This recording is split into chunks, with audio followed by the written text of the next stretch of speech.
Here is a question almost everyone gets wrong. What keeps a moving thing moving?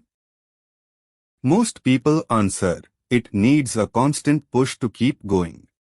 Stop pushing, and it stops. It feels obviously true. A puck slides across the floor, and it does slow down and halt. But watch closely. The puck does not stop because motion needs a push. It stops because friction quietly pushes back. Remove that hidden force, and everything changes. This is Newton's laws of motion. Just 3 rules. Yet together they describe every push, every pull, every slide, and every orbit you will ever meet. So let's strip the friction away, surface by surface, and see what motion really wants to do. On a wooden floor, friction is strong. Give the puck a push and it dies almost at once. On smooth ice, friction is weak. The very same push carries it much, much farther before it gives up. On an air table, the puck floats on a cushion of air, friction nearly gone. Now it glides across the whole table barely slowing. And in deep space, with no friction at all, the puck never stops. It coasts forever, in a straight line, at constant speed. That is the natural state of motion. That is the first law. A body keeps its velocity, its speed and its direction, unless a net force acts to change it. Rest and steady straight line motion are the same lazy state. Force is what changes motion, not what sustains it. To use the laws we need 2 ideas sharply. First, force. A force is a push or a pull. It has a size and a direction, so it is a vector. We will always draw forces in red. Second, mass. Mass is a body's resistance to being accelerated. Push 2 objects with the very same force. The light one leaps ahead, the heavy one barely budges. Mass is the stubbornness of matter. Same force, more mass, less acceleration. Now we connect them. Push a cart with a force, and it accelerates in the direction of that force. Force in red, the resulting acceleration in green. Double the force, and you get exactly double the acceleration. Acceleration is proportional to the net force. Now keep the force fixed but make the cart heavier, and the acceleration drops. It is inversely proportional to the mass. Both facts in one line. Force equals mass times acceleration. And the F here is not just one force. It is the net force, the vector sum of everything acting on the body. 2 forces fighting? Add them as vectors. A big pull right, a smaller pull left, and the body accelerates in the direction of the leftover, the net force.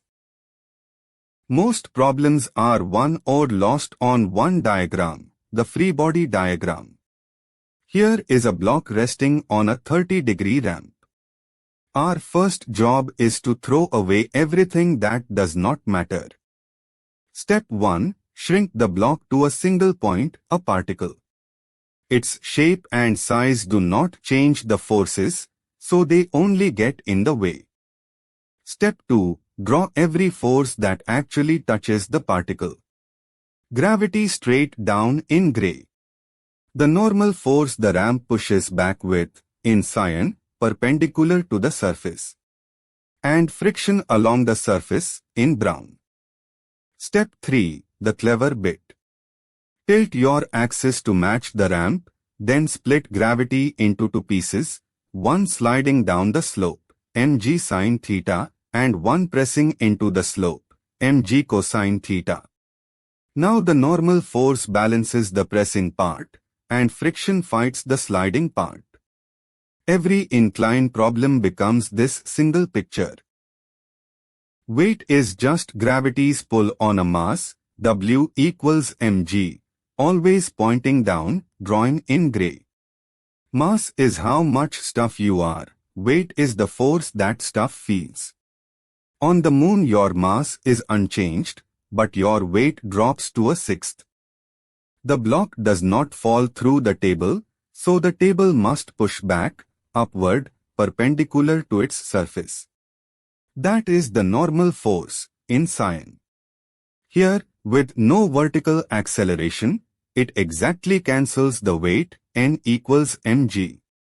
But careful, the normal force is not always equal to mg, push down on the block, or tilt the surface, and it changes. A string can only pull, never push, and it pulls along its own length. That pull is tension. Hang a mass at rest, and the tension up must balance the weight down, so T equals mg. And here is the rule that saves you again and again. For an ideal massless string over a frictionless pulley, the tension is the same at every single point along it.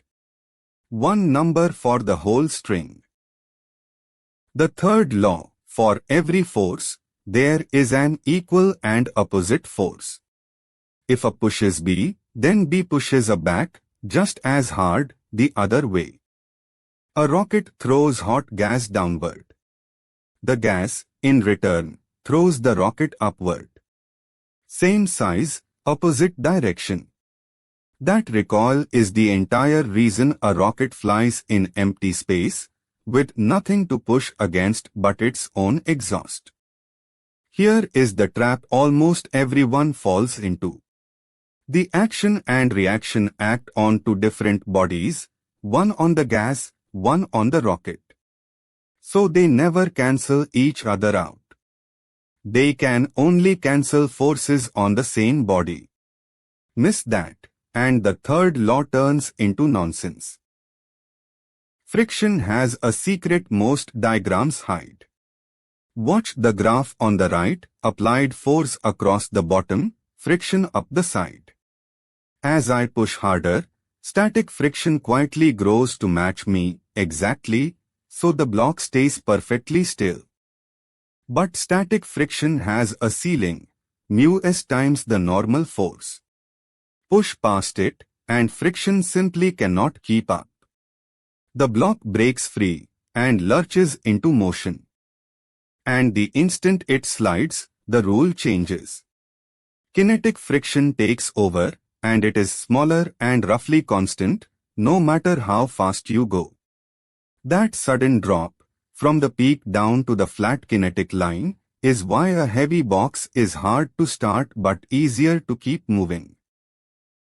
In symbols, static friction is at most mu Sn, an inequality, it gives you only as much as you need. Kinetic friction is mu Kn, fixed, and mu K is always less than mu S. Drop something through air and gravity pulls it down, in gray, with a constant force mg. At first it just accelerates. But as it speeds up, air drag pushes back upward, in red, and drag grows with the square of the speed. The faster you fall, the harder the air fights you. Eventually drag grows until it exactly equals the weight. The net force is zero, the acceleration is zero, and the speed stops increasing. That steady final speed is terminal velocity. On a speed versus time graph it looks like this, steep at first, then bending over and flattening as it closes in on terminal velocity, but never quite passing it. A skydiver hits about 200 km per hour, open the parachute, and you crank up the drag, dropping to a gentle terminal speed you can land on. Move at constant speed around a circle and something subtle happens. Your speed never changes, but your direction does, constantly. The velocity, in blue, always points along the circle tangent to it. And since velocity is changing, there must be an acceleration. And here is the surprise. That acceleration, in green, does not point along the motion. It points straight inward, toward the center, the whole way around. Turning is just falling toward the center forever without getting closer. Its size is v squared over r, the centripetal acceleration. By the second law, that demands an inward net force of mv squared over r, the centripetal force. Centripetal is not a new kind of force. It is a job. Watch the same inward arrow show up everywhere, just wearing different costumes. A car rounding a bend, the inward force is friction from the tires. A satellite circling Earth, the inward force is gravity. A stone whirled on a string, the inward force is the string's tension. A roller coaster looping the loop, the track and gravity together supply it. Different source every time, identical roll, pull the motion inward. Two classic payoffs. First, the banked curve. Tilt the road, and the normal force, in cyan, now leans inward. Its sideways component, in red, supplies the centripetal pull, so a car can turn even on perfect ice, with no friction at all. Second, the vertical loop. At the very top, both gravity and the track's normal force point downward, toward the center, and together they bend the path. Go too slow and gravity alone overshoots what is needed, the car leaves the track.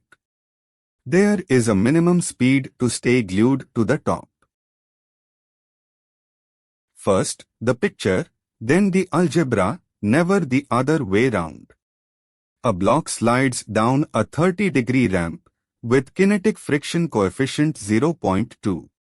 From our free body diagram, along the slope, gravity's component mg sin theta drives it down, while friction, mu k mg cosine theta, fights back. Set their difference equal to ma, and the mass cancels. Out comes a equals g times sin theta minus mu k cosine theta, about 3.2 meters per second squared, down the slope. Notice the answer never depended on the mass. Second example.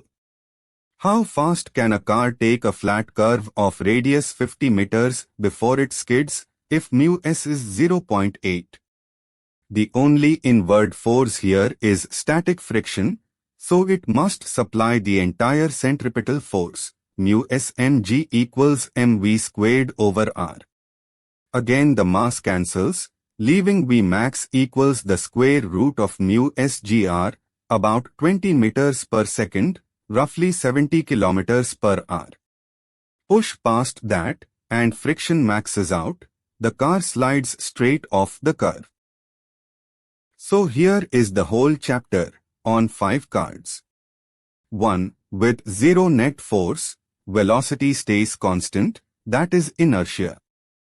2. Net force equals mass times acceleration, the engine of the whole subject. 3. Forces come in equal and opposite pairs, acting on different bodies. 4. Static friction adjusts up to mu Sn, then kinetic friction takes over at mu Kn. 5. Circular motion always needs an inward acceleration, v squared over r. That is Newtonian mechanics, 3 laws, a handful of forces, and one honest free body diagram standing between you and the answer. If it finally clicked, subscribe. Next up is work and energy, where force meets distance, and a whole new kind of bookkeeping begins. Full notes are on engineeringdevotion.com. See you in the next one.